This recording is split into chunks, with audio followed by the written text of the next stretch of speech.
Salut à tous, c'est Titou01, j'espère que vous avez la patate, les filles comme les gars, et aujourd'hui on va être sur plusieurs thèmes. On va être sur le thème de l'ecchi, de la romance, de l'isekai, de l'aventure, on va être vraiment sur plusieurs thèmes, j'espère que ça vous fera bien sûr plaisir, j'espère aussi que vos vacances vous font bien sûr aussi plaisir. N'hésitez pas à me dire dans la barre des commentaires où est-ce que vous êtes parti ou autre, n'hésitez surtout pas, n'hésitez pas aussi à me dire si vous jouez à des jeux d'animé ou autre, et n'hésitez pas aussi surtout à aller sur mon Discord ou encore sur mon Facebook, ça me ferait extrêmement plaisir. Sur ce, on va s'attaquer tout de suite sur ces masterclass. N'oublie pas d'exploser cette barre de like, de commentaires ou encore de partage. Et c'est parti pour ces gros bangers. Alors on va parler de Kaoru Hana wa Rinto Saku, ou si préféré de The Fragrant Flower Blooms with Dignity. On est basé de 13 épisodes de 24 minutes, il est sorti tout récemment en juillet 2025. On est sur de la romance, de l'amour, de l'école et bien sûr de la gastronomie. L'histoire se déroule dans une ville où deux écoles sont tristement célèbres pour être en conflit permanent. D'un côté il y a le lycée Shidori, une école pour garçons fréquentée principalement par des élèves aux notes accablantes, et de l'autre le lycée pour filles Kyokyo, dont la plupart des étudiantes sont issues de familles riches et prestigieuses.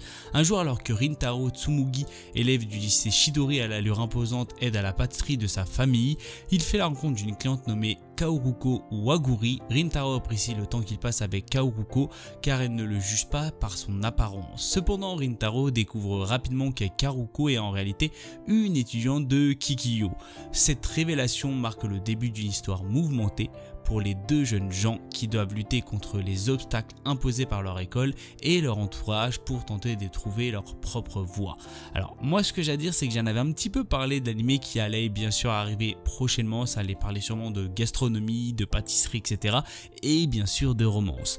Globalement, ce que j'ai à dire, c'est que c'est quand même plutôt une romance simple, une romance on va dire basique, des plus basiques qu'on voit régulièrement dans les romances, mais il y a un petit truc en plus, et le petit truc en plus c'est que c'est tout simplement extrêmement bien fait, extrêmement comment vous dire, le scénario est incroyable et je pense qu'il pourrait faire plaisir à pas mal de monde. Si vous aimez aussi un petit peu tout ce qui est à base de gastronomie, d'école un peu au-dessus, en dessous, etc., je pense que ça va vous faire extrêmement plaisir et je trouve que les personnages sont extrêmement attachants et c'est aussi le plus dans cet animé. Alors je vous le conseille fortement, il n'est pas encore fini, il y a eu quand même pas mal d'épisodes sortis et je pense qu'il pourrait faire plaisir à pas mal de monde. Alors on va parler de Gajakuta. On est basé de 24 épisodes de 24 minutes, il est sorti tout récemment en juillet 2025 et pour les intéressés, il y a aussi de la VF. Il est sorti sur Crunchyroll et aussi ADN.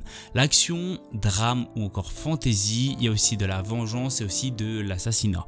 On va parler de Rudo vit dans les bas-fonds d'une ville flottante où les pauvres vivent dans l'ombre des riches qui mènent une vie somptueuse en jetant leurs ordures dans un endroit nommé l'abîme. Un jour, il est accusé à tort de meurtre et condamné à l'exil dans l'abîme avec le reste des ordures. Dans cet endroit, les déchets de l'humanité ont engendré des monstres abominables.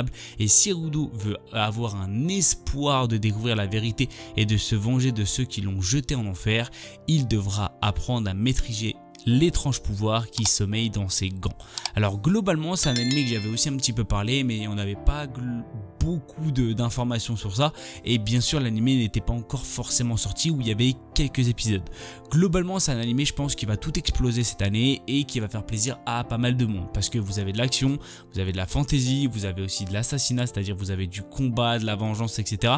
Et je pense que c'est quelque chose qui est quand même plutôt cool et plutôt fun aussi à regarder de temps en temps, c'est-à-dire ça nous fait regarder tout simplement autre chose et je pense que ça peut faire plaisir à pas mal de monde.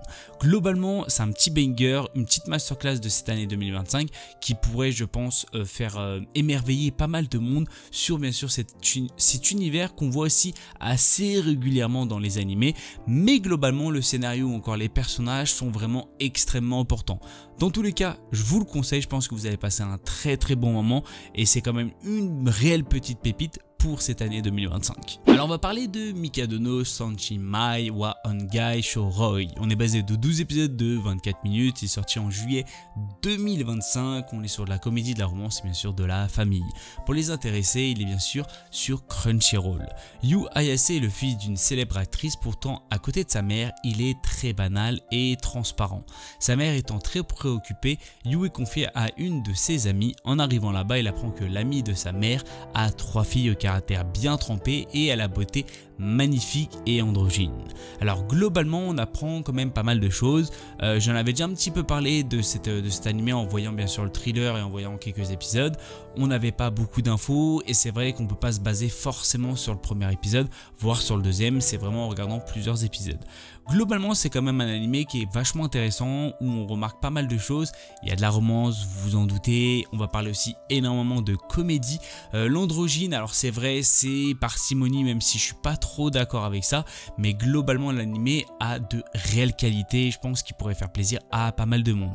La romance vous allez bien sûr le découvrir au fur et à mesure des épisodes et sincèrement elle arrive quand même plutôt rapidement, ça vous inquiétez pas. Est-ce qu'il va être amoureux directement? Vous allez bien sûr le découvrir au fur et à mesure, mais la romance vous inquiétez pas, elle va être vraiment flagrante et vous allez vraiment pas les découvrir comme par magie. Globalement je vous le conseille, je pense que vous allez passer un très bon moment parce que les personnages sont extrêmement attachants et je trouve que le personnage principal qui est tout simplement Yu Ayase, ce fameux fils, je pense qu'il va nous faire découvrir pas mal de choses. Alors malheureusement c'est la fin de cette vidéo, j'espère qu'elle vous aura fait plaisir. Si vous avez bien sûr des idées de vidéos tout autres, n'hésitez surtout pas à me le dire dans la barre des commentaires, ça me ferait extrêmement plaisir. Sur ce je fais plein de bisous à tout le monde, n'oubliez pas d'aller sur mon Discord ou encore sur mon Facebook. C'était Tito Commande, sur ce, peace.